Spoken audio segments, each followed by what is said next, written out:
Before the sun had the courage to rise, the world was gray and trembling. A military truck rolled slowly along the damp road, its tires humming against the silence that came before every dawn. Inside, a group of nurses sat shoulder to shoulder, their uniforms wrinkled, their hands clasped tightly in their laps. The air smelled faintly of iron and fear. None of them spoke. They had been captured days earlier, their faces still hollow from sleepless nights, their minds repeating the same quiet terror. What would happen once they reached the enemy's camp? Rumors had traveled far before them. Humiliation, punishment, cold hands waiting for revenge. Every bump in the road made their hearts flinch. Outside, the landscape began to pale, with the coming light revealing fields stretching endlessly toward the horizon, unfamiliar and too peaceful for a world at war. When the truck finally slowed, and the gates appeared, barbed wire glinting in the dim light, the women drew a sharp breath. This, they thought, was where the cruelty began. But as the vehicle stopped and the doors swung open, something strange slipped into the air, something soft, warm, and almost unreal. It wasn't the metallic scent of weapons or the bark of angry guards.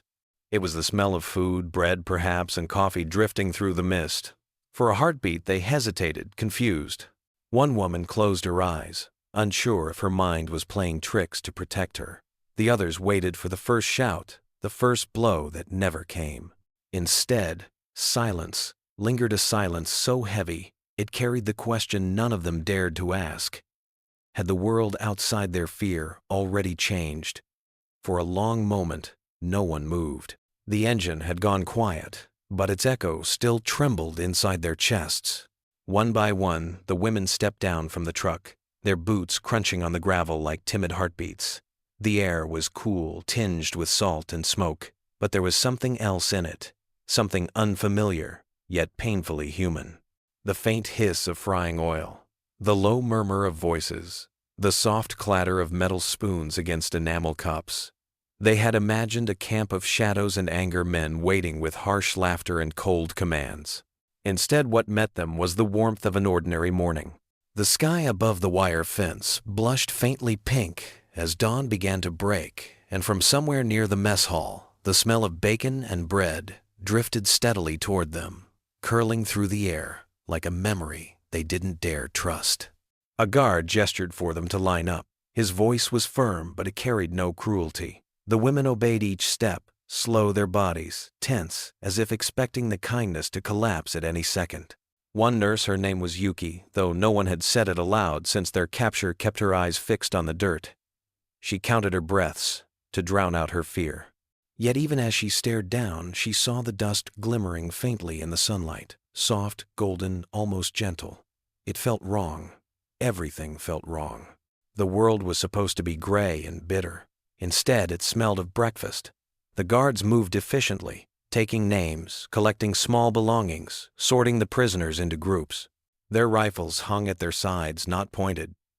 A sergeant passed by, his face unreadable, his steps measured. He didn't yell. He didn't mock them. When one of the women stumbled, another guard reached out, instinctively catching her elbow before she fell. The gesture was brief, almost mechanical, but it pierced the silence like a shock. No one in the group spoke, but several pairs of eyes lifted uncertain. In the distance, the sound of a bell echoed once, twice, marking the start of the camp's morning routine. Inside, the order felt almost domestic. Laundry lines hung between barracks, white sheets fluttering in the breeze. Smoke rose lazily from a kitchen chimney. Somewhere, a radio hummed softly with static before finding a clear American voice, cheerful and distant. The contrast was unbearable. These women had served in field hospitals where the wounded screamed through the night, where blood soaked the soil and morphine was worth more than gold. They had learned to expect nothing but scarcity. Yet here, even in captivity, there was rhythm, discipline without desperation. When they were led toward a table outside the administration building, they saw enamel mugs lined neatly in rows, steam rising from each one. A woman in a clean uniform stood behind them, her expression calm. She poured coffee without hesitation, glancing up briefly to meet their eyes. For a moment, the Japanese nurses froze. The woman's skin was dark, her hair tucked neatly under a cap. Her presence alone felt like an impossibility. They had been taught since childhood that people like her were beneath notice servants in a world drawn by hierarchy and blood. But here she stood, steady, self-assured, and utterly unafraid. When she spoke, her voice was firm yet kind. "Coffee?" she asked simply. The first cup was offered trembling in the space between fear and hunger. One of the nurses reached out slowly, her fingers shaking as they brushed the warm tin. The heat spread through her palms, a shock against the coldness inside her. She muttered a word of thanks, almost too soft to hear. The American nurse didn't react, didn't mock the accent or the fear. She just nodded, turned, and filled the next cup. The act was small, meaningless, in any other place but here, behind wire and under watchtowers. It felt like a fracture in the wall of hatred that had caged them for years. When the women were escorted to their barracks, they walked past an open window where the smell of eggs and butter hung heavy in the air. Inside, cooks moved with practiced ease, flipping, stirring, serving. The prisoners exchanged glances, quick, uncertain, almost guilty. No one spoke of hunger aloud, though it ached through them like a wound. The barracks themselves were clean, the floors swept the beds, made up with thin but tidy blankets. Not luxury, but dignity. That in itself was a disorienting kindness. As they settled in silence, followed them like a shadow. Someone whispered that it must be a trick. Another said nothing could be this simple, not here, not in the hands of those they had been taught to hate. Yuki sat on her cot and ran her hand over the coarse sheet. It smelled faintly of soap, something she hadn't touched in weeks. Her throat tightened. She thought of her brother still at the front, sleeping in mud, if he was alive at all. The unfairness of it burned through her chest. Why should she, a prisoner, feel cleaner, safer, more human than he did in the Empire's name? Outside, a gust of wind carried the faint laughter of American soldiers. It wasn't cruel laughter, not directed at anyone. Just casual conversation, light and careless. The nurses listened in uneasy quiet. The sound was unbearable not because it threatened them, but because it reminded them of peace. Real peace, the kind they had forgotten could exist. They didn't know whether to resent it or long for it. Later that morning, they were led to the mess hall. The building was wooden bright with sunlight streaming through high windows. The smell hit them before they even crossed the threshold. Coffee again, strong and bitter, and something frying in butter. They filed in, clutching their trays, their hearts pounding with a strange mixture of dread and longing. When the food was served, the sight of it nearly undid them. Scrambled eggs, a slice of bread, and beside it one strip of bacon glistening with fat. None of them moved. They stood frozen, as if waiting for the meal to be snatched away. One of the guards looked over, frowning slightly. "Go ahead," he said, not unkindly. The women, Saturday Yuki, lifted her fork with trembling fingers. The first bite was too much. The taste of salt, smoke, and warmth collided with the years of bland rations and cold rice. Her eyes filled with tears before she could stop them. She turned away, embarrassed, pressing a hand to her mouth.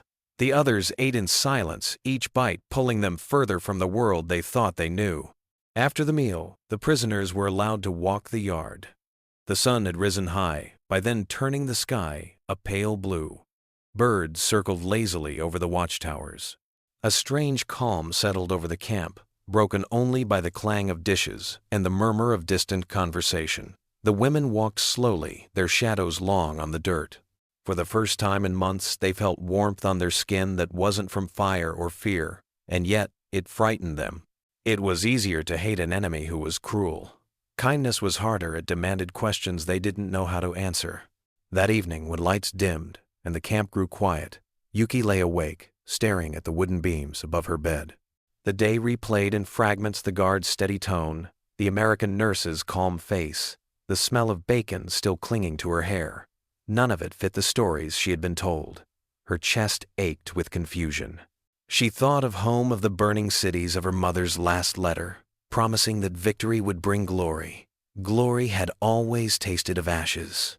Here, in the unlikeliest of places, she had tasted something else, something simple, human, almost sacred. Outside, the wind shifted, carrying with it the faint hum of the sea and the far-off rhythm of boots on gravel. The camp lights glowed dimly through the night, their beams slicing the darkness, but never reaching her thoughts. She closed her eyes and breathed in the scent of clean linen and salt air. It was too much, too gentle, too fragile to trust. And yet, for the first time since the war began, she allowed herself to feel something close to safety, knowing that by morning the questions would still be there, waiting like ghosts she could not escape. Days began to blur into a strange rhythm, quiet and measured, nothing like the chaos they had braced for. The camp woke each morning to the same sharp whistle, the same shuffle of boots on gravel, the same thin line of dawn creeping past the fences. The women learned to move when told to stand in line, to follow the rules written in a language they barely understood. Yet beneath the weight of command there was something unexpected: order without cruelty. The guards barked instructions but never struck. Meals came on time. Work was assigned and completed. The world inside the wire was still a cage, but it was a cage that functioned, and that somehow made it harder to hate. Yuki rose each morning before the whistle, watching the sky bleed from violet to gold through the slats of her barrack window. She counted the breaths between the guards' boots passing and the first clang of the kitchen bell. The air always smelled faintly of coffee and soap's strange luxuries in a place meant for prisoners. Sometimes, when the light hit just right, she could see dust motes floating in the air like drifting ash. For an instant, they reminded her of home, of the quiet mornings before the war swallowed everything. But then she would hear the shout of a command and remember where she was an enemy on foreign soil, surviving on the mercy of those she had been told were monsters. After roll call, they were sent to breakfast. The mess hall always carried that same confusing warmth. The smell of frying oil, the sound of metal trays sliding, the faint hum of an American song from the radio. Each woman carried her tin plate, careful not to stare too long at the food. Bread thick and soft, a ladle of beans, a spoonful of jam. It wasn't abundance, but it was steady, and steadiness itself felt like indulgence after the rationing of the front. Sometimes the women whispered to each other in disbelief, wondering how the enemy could feed them so well while their own homeland starved. But such thoughts were dangerous, even whispered ones. The guilt of eating too much while their families scraped for crumbs back home was a pain sharper than hunger. The days followed a pattern. After breakfast came work assignments, laundry cleaning, tending to the infirmary. The women were given buckets, rags, brushes. At first, they moved like shadows, silent and tense, expecting inspection or mockery. None came. The guards watched but didn't interfere. Some even nodded when the job was done well. It confused them more than cruelty would have.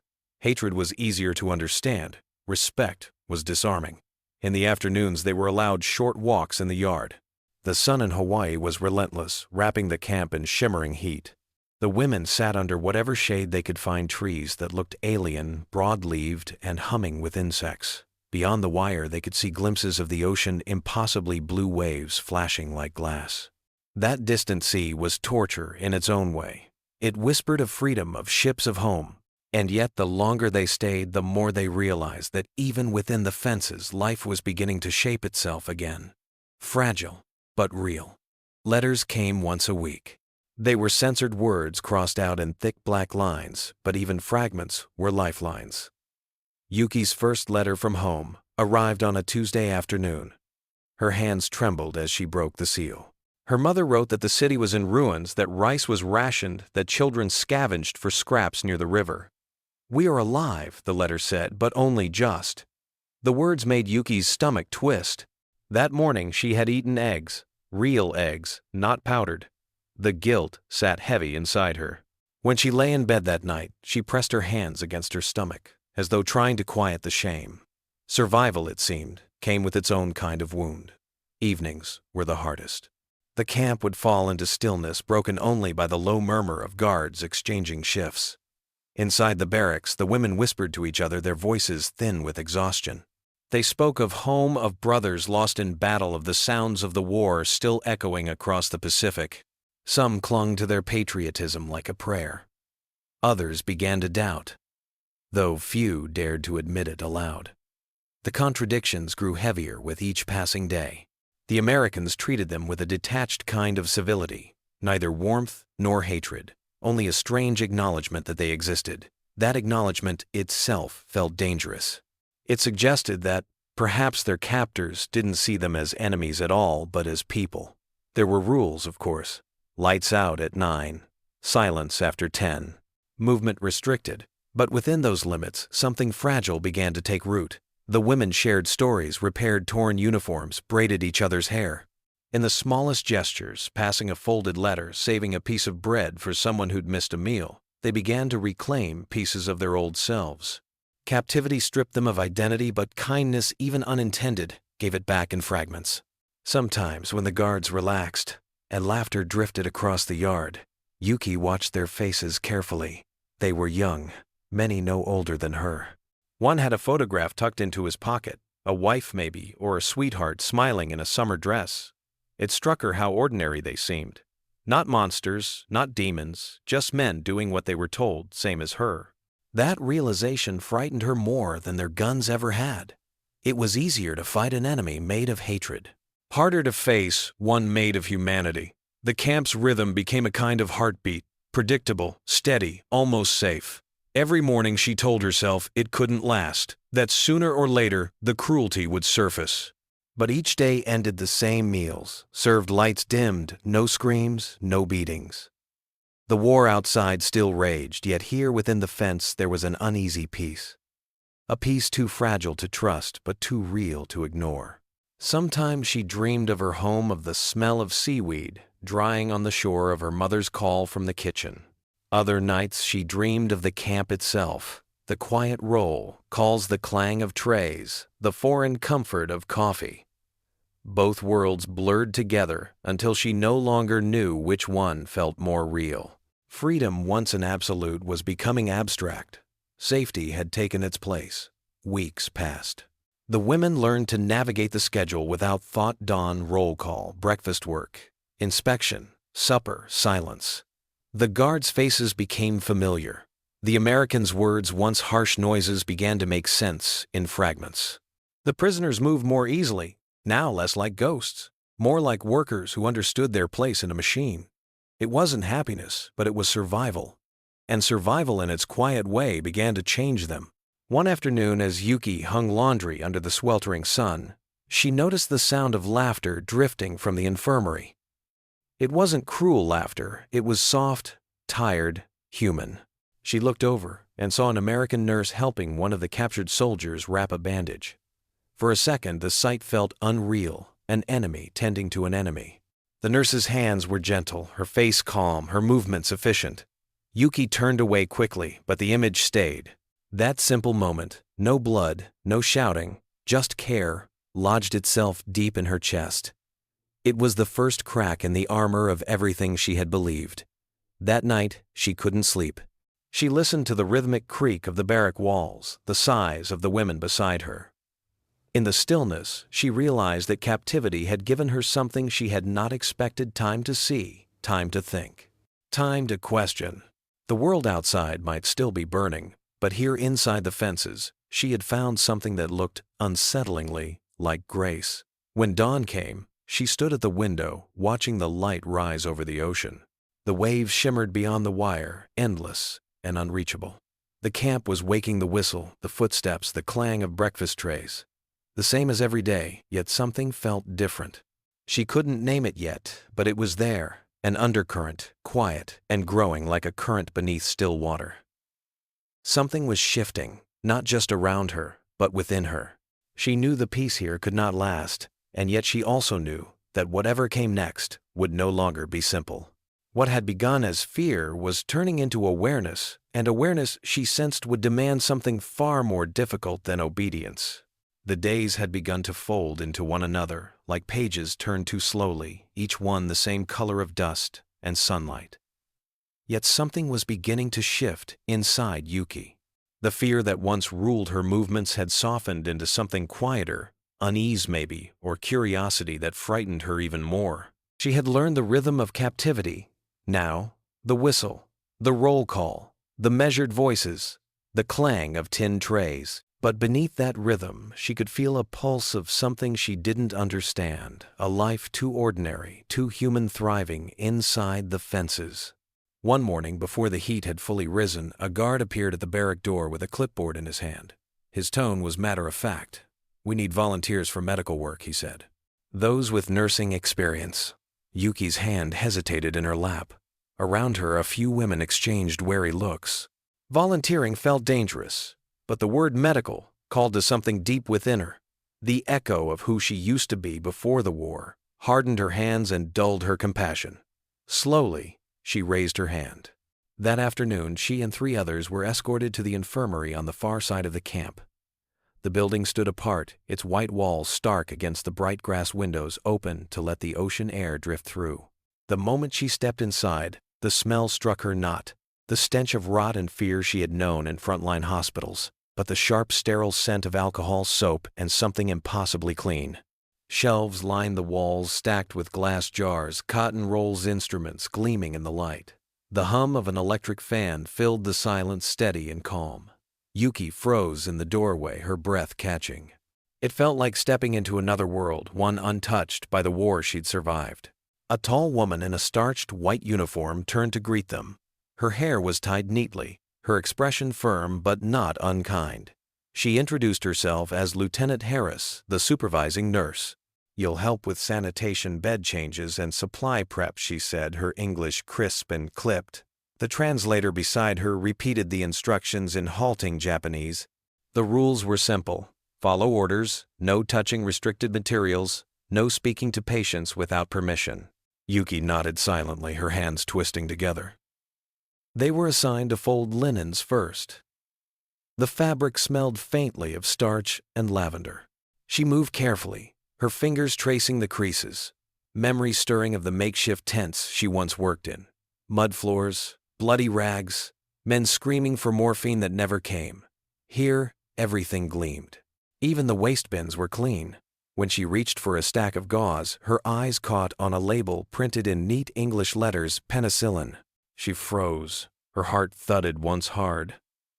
That word had been whispered like a myth in Japanese hospitals. A miracle drug that saved soldiers on the Western Front. A treasure no one back home had enough of. And here it sat, bottles upon bottles, cool and ordinary on a metal shelf. She wanted to look away, but couldn't. Later, as she scrubbed metal trays in the sink, the quiet murmurs of American nurses drifted around her. Their talk was mundane supply counts, letters from home complaints about the heat. One of them, a red-haired woman with freckles on her arms, caught Yuki watching and smiled faintly, not mockingly, but as one worker to another. "Long day," she said. Yuki didn't understand all the words, but the tone carried more than language. She nodded. The woman gestured toward the tray she was scrubbing and gave a short approving nod before returning to her work. That single gesture stayed with Yuki longer than it should have. Over the next days, the nurses rotated through the infirmary. They changed sheets, wiped sweat from the brows of prisoners, with fevers cleaned instruments after procedures. The Americans worked alongside them, brisk, efficient, but without disdain. The boundaries between captor and captive remained marked by rank and language. Yet beneath it, something else flickered, the shared instinct to heal. Once Yuki watched as an American nurse gently lifted the head of a sick German prisoner to give him water. The tenderness of it unsettled her more than cruelty ever could. In quiet moments, she began to notice other things. How supplies never ran out. How medicine arrived in crates stacked neatly and cataloged by date. How even waste was recorded, measured, accounted for. It was a kind of order she had never seen before. Systemic, endless, almost mechanical in its abundance. It dawned on her that this wasn't luck. It was infrastructure. Factories, ships, roads, an entire machine built to sustain care, as efficiently as it built weapons. That realization filled her with awe and sorrow. The empire she had served was burning itself into dust, while this enemy seemed untouched, steady, invincible, not through brutality, but through function. One afternoon, a medic, a young man with tired eyes, caught her staring at a row of gleaming syringes. "Plenty, huh?" he said softly, noticing her disbelief. His accent was gentle, his tone neither proud nor cruel. "We got more where that came from. Factories keep making it. Don't stop." She didn't reply, but the words pressed into her like a weight.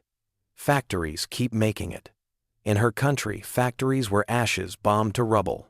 Children dug through debris for food. The contrast made her stomach twist. When she returned to the barracks that evening, she couldn't sleep. The smell of antiseptic still clung to her skin, mixing with the faint salt of sweat. Around her, the others slept restlessly, murmuring in dreams. Yuki stared at the ceiling, her mind replaying the day in fragments, the neat shelves, the American nurse's nod, the word factories. Somewhere deep inside, shame began to stir, slow and heavy. For years, she had believed that sacrifice was strength, that endurance through suffering was honor. But what if strength wasn't in suffering at all? What if it was in the quiet competence of those who never let their people starve or their wounded rot? The following week, she was asked to assist with preparing bandages. As she worked, her eyes wandered to the window. The war had devoured her nation, but across that same ocean, the people who had been her enemies lived lives untouched by ruin. They built, they organized, they healed. The realization was unbearable in its simplicity. They had been fighting not just armies, but systems, values, an entire way of life. And they had lost long before they ever landed here. At times, Yuki caught herself listening for the sounds of cruelty shouts, blows the sharp edges of hate. But they never came. The Americans' discipline was cold, but deliberate. Rules replaced rage. She began to suspect that even their kindness was calculated a reflection of some greater code, something written into the bones of how they saw themselves. It frightened her, this idea that mercy could be structured. Back home, mercy was fragile, a flicker between storms. Here it was policy. On her 5th day in the infirmary, she was asked to carry supplies to a small room at the back.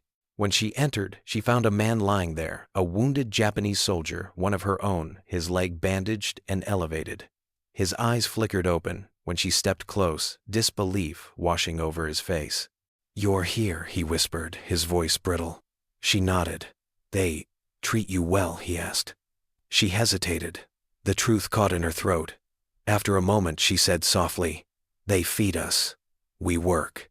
He stared at the ceiling. "Better than dying at sea," he murmured, and closed his eyes again. She left the room shaken. That night, Yuki sat outside for a few minutes before curfew. The air smelled faintly of rain. Across the yard, the lights from the infirmary glowed through the darkness, steady and pale. She thought about the American nurse, about the shelves of medicine, about the casual way abundance existed here. None of it fit the world she had come from. It felt almost cruel in its contrast, like standing barefoot on warm ground after years of walking through snow. A part of her wanted to hate it, to find fault in the calm, to remind herself that this was still the enemy's land. But another part, the one she couldn't silence, felt a quiet pull of admiration. There was power in the ordinary here, in the efficiency of clean sheets and stocked shelves, in the simple rhythm of care that never faltered. That power frightened her, because it was not built on fear, but on faith, in systems, in people, in the idea that dignity could exist, even for a prisoner. When lights out came, she lay awake again, listening to the faint hum of the camp generator. Her thoughts circled the same impossible question. If mercy could be organized, if compassion could be sustained by structure, then what did that mean about everything she'd been taught, about loyalty, about strength, about who the enemy really was? The answers she knew wouldn't come easily. But the questions had already begun, and they would not go away. In the dark, a drop of rain struck the tin roof, then another, until the sound became a steady whisper. She closed her eyes and listened. Somewhere beyond the fences, the sea breathed against the shore, endless and indifferent.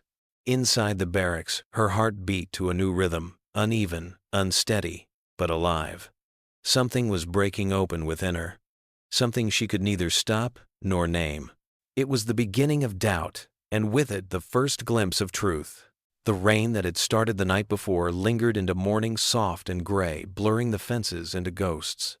The yard smelled of wet dust and rusting wire. Yuki walked to the infirmary with her sleeves damp the chill clinging to her bones. Something inside her had begun to unravel since that night she spoke with the wounded soldier. It wasn't a sudden collapse, more like a quiet erosion, a slow disintegration of certainty. Every step she took through this camp seemed to scrape away another layer of the truth she once carried like armor. Inside the infirmary, the air was warm again, humming with the low rhythm of work. The red-haired nurse nodded at her as she entered. "Morning," the woman said softly, as if kindness had become a habit too ingrained to notice. Yuki nodded back. She couldn't speak, not just because of the language, but because she no longer trusted what her voice might reveal. She began folding fresh sheets, her hands moving mechanically. Her eyes kept drifting toward the shelves. Rows of bandages, jars of antiseptic, bottles of penicillin that gleamed under the dim light. So much abundance, so much life preserved, while her homeland starved in ruins. The contrast gnawed at her. Later that day, letters arrived again. The guards distributed them at the barracks door. Paper thin edges smudged with dust, each envelope looked fragile enough to dissolve in rain. Yuki held hers like a relic. The handwriting was her mother's, shaky, uneven. "We have no electricity now," the letter said. "We trade rice for coal. Your brother has not written. The nights are long." There was a line scratched out in black ink, and she stared at it until her eyes burned, wondering what truth had been hidden under that stroke of censorship. When she reached the end, she realized her hands were trembling. The paper smelled faintly of smoke.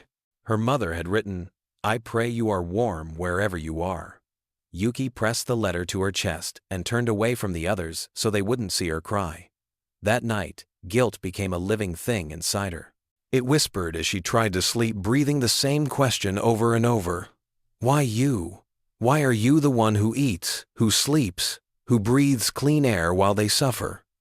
She thought of her mother's frail hands, her brother's silence, the ash that must now cover the streets of home. And then she thought of the bacon she had eaten that morning, the warm bed she would return to in an hour, the American nurse who smiled without spite.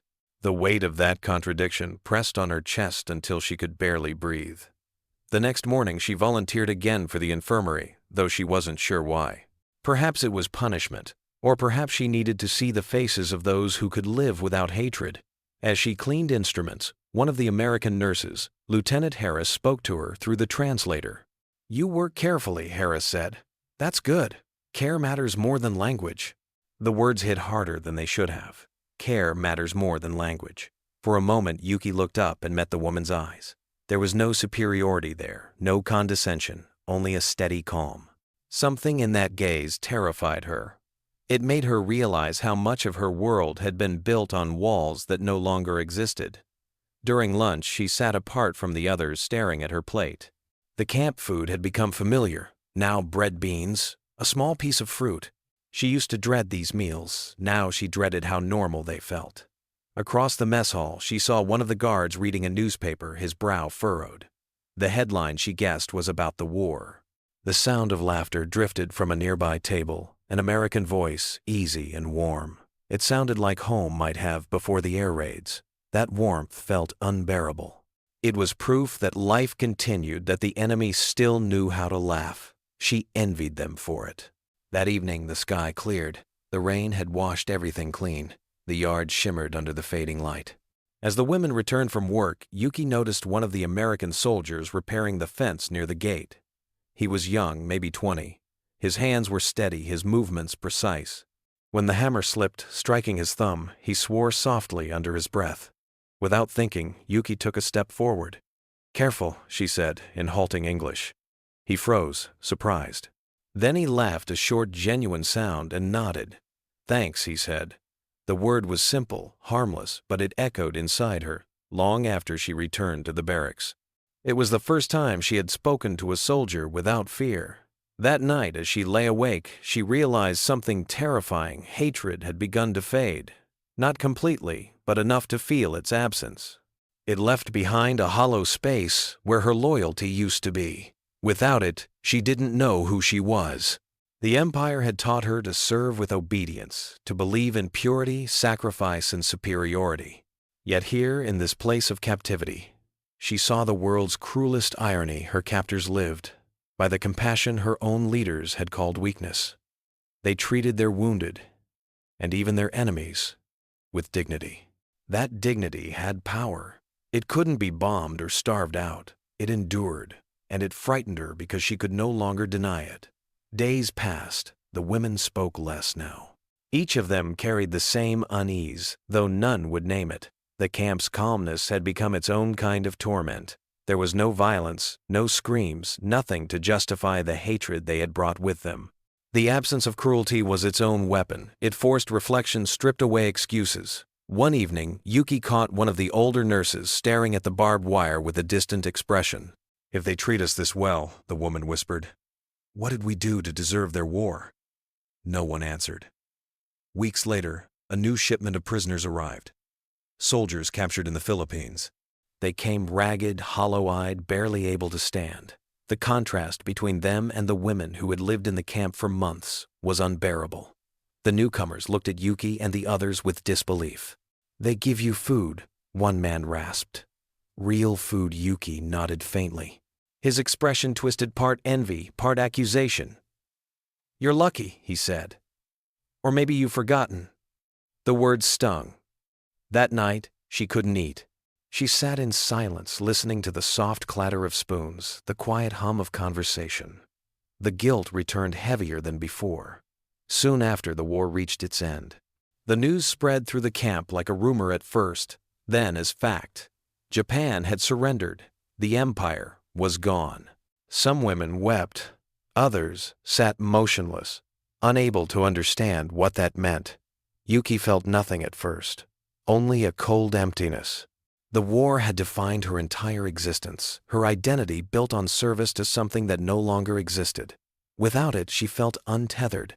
And yet, as she looked around, she realized the Americans were quieter too. The guards moved more slowly, the nurses spoke in hushed tones. No one celebrated. Even victory here felt somber, heavy with the cost of it all. In the following days, the prisoners were allowed to gather in the yard. There was talk of repatriation of ships that would take them home. Home, what a fragile word. Yuki thought of her mother's letters of the ruins. Her city must now be of her brother's silence. What would she return to? What did home mean when the country she'd known had burned away? One evening, Lieutenant Harris found her cleaning supplies alone in the infirmary. The American nurse hesitated, then said quietly, "You'll be leaving soon." Yuki nodded. Harris looked at her, her expression unreadable. "You're strong," she said. "Don't let that disappear when you go back." Then, after a pause, "The world will need people who remember that kindness isn't weakness." The translator didn't repeat that last part, but Yuki understood enough. The words sank deep, heavier than any command she had ever obeyed. That night, Yuki walked outside and stood near the fence. The moon hung low, silvering the wire. Beyond it, the world stretched wide and silent. She thought of the empire that had promised glory, of the faces that had believed, of the children who had starved for pride. She thought of the shelves of medicine, the laughter in the mess hall, the word factory still echoing in her mind.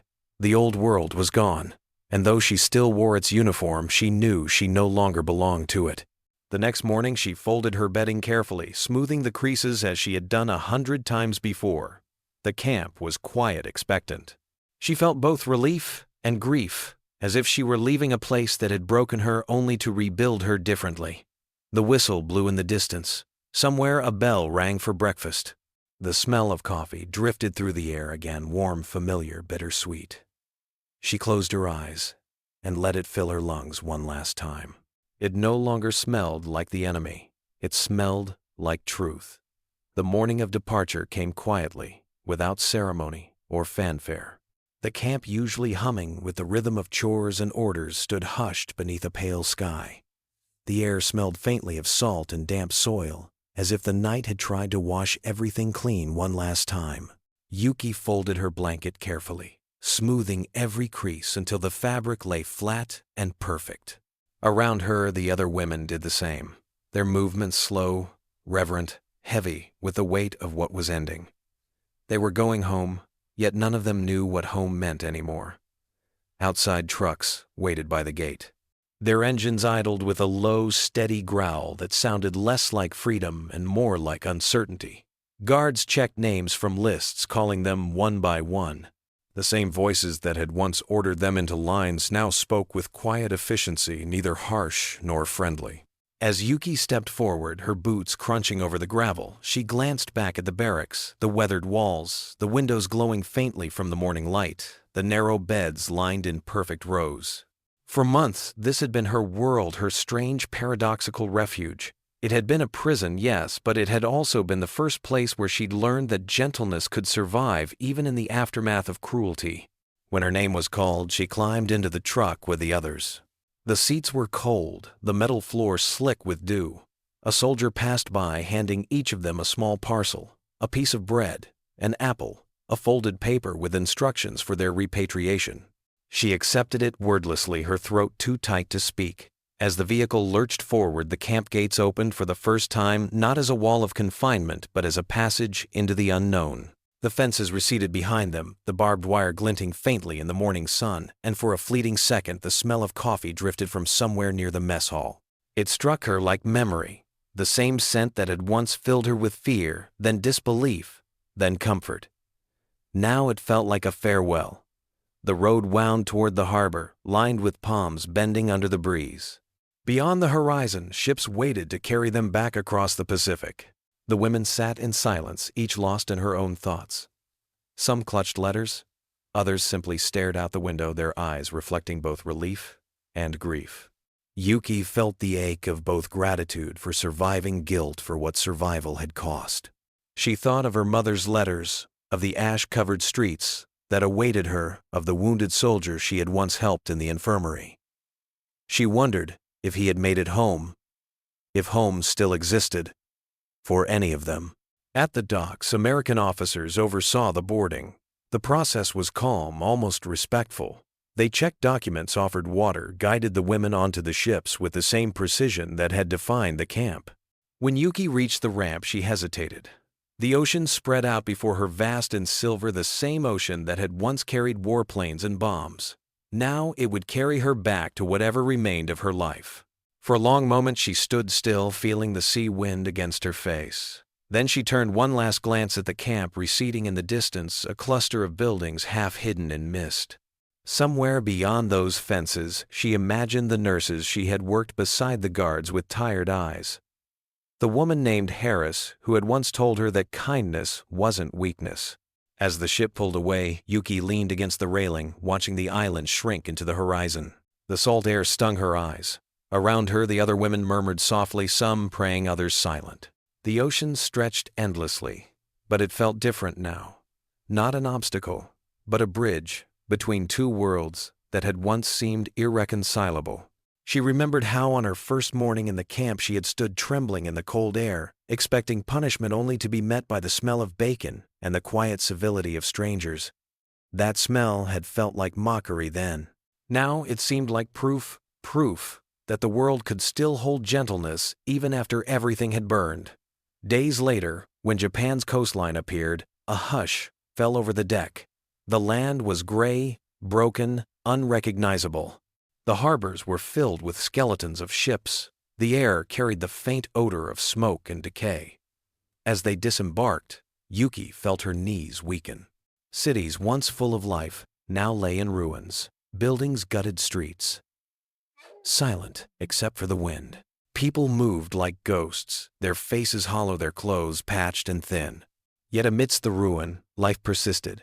A child chasing a can down an alley, a woman washing clothes in the river, a man planting something fragile in the dirt. Yuki walked through the ruins with her small parcel still in hand.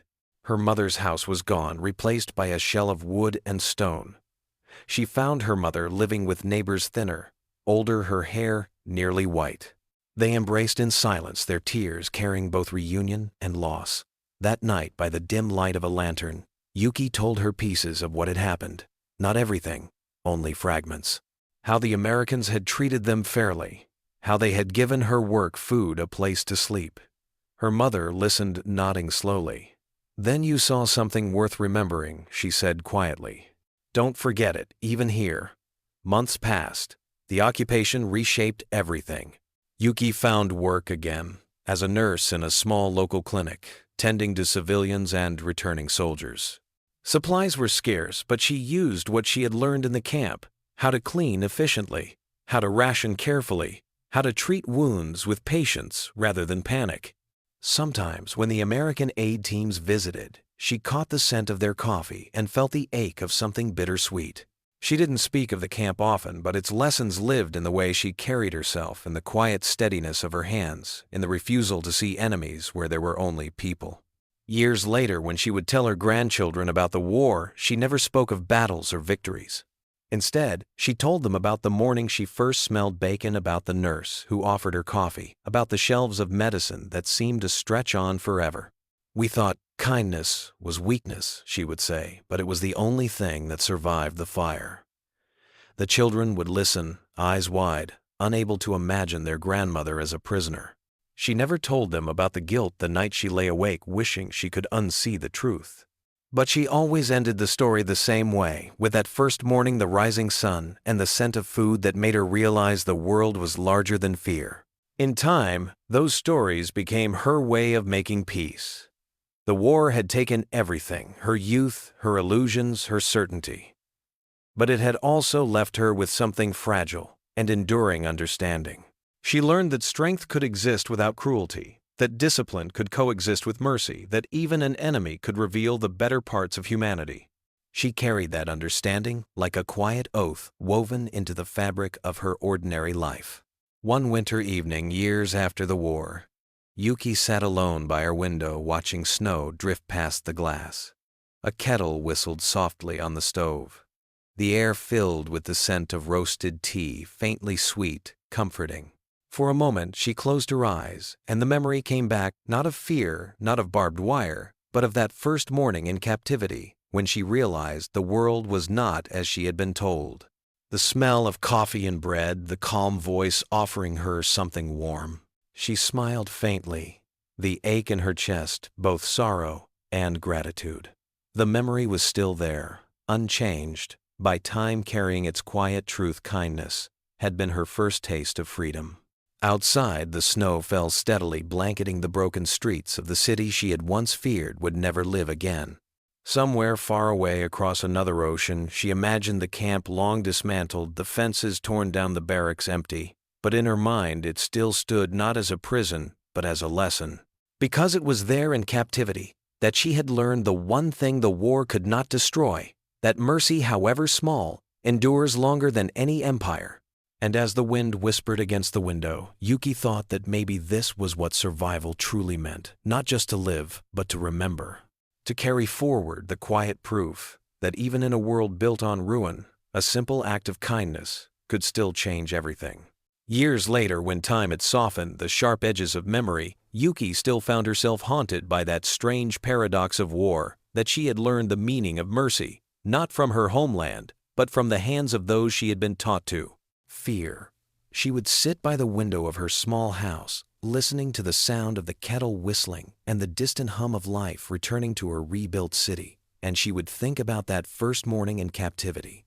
The smell of coffee, the calm tone of the guards, the quiet dignity of order, it had all felt unreal, then like a cruel dream. But now, looking back, she understood that it had been the beginning of her awakening. War had taken so much: her youth, her country's pride, her certainty in what was right. But it had also given her a glimpse into something far stronger than power, the endurance of human decency. It wasn't grand speeches or victory flags that stayed in her memory. It was the small, unrecorded gestures, the nurse offering her a mug of coffee, the soldier catching her arm when she stumbled, the silence of men who chose discipline over hatred.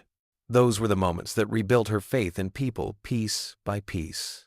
In the end, Yuki realized that the war had not truly ended with surrender. It ended in the hearts of those who chose compassion over vengeance. The barbed wire had fallen, the uniforms had changed, but what endured was the quiet understanding that kindness once given can outlive the ruins of nations. As she watched the evening light fade across the snow-covered streets, she whispered to herself the lesson that had followed her all her life. The greatest victory is not to conquer an enemy, but to remain human when the world forgets. How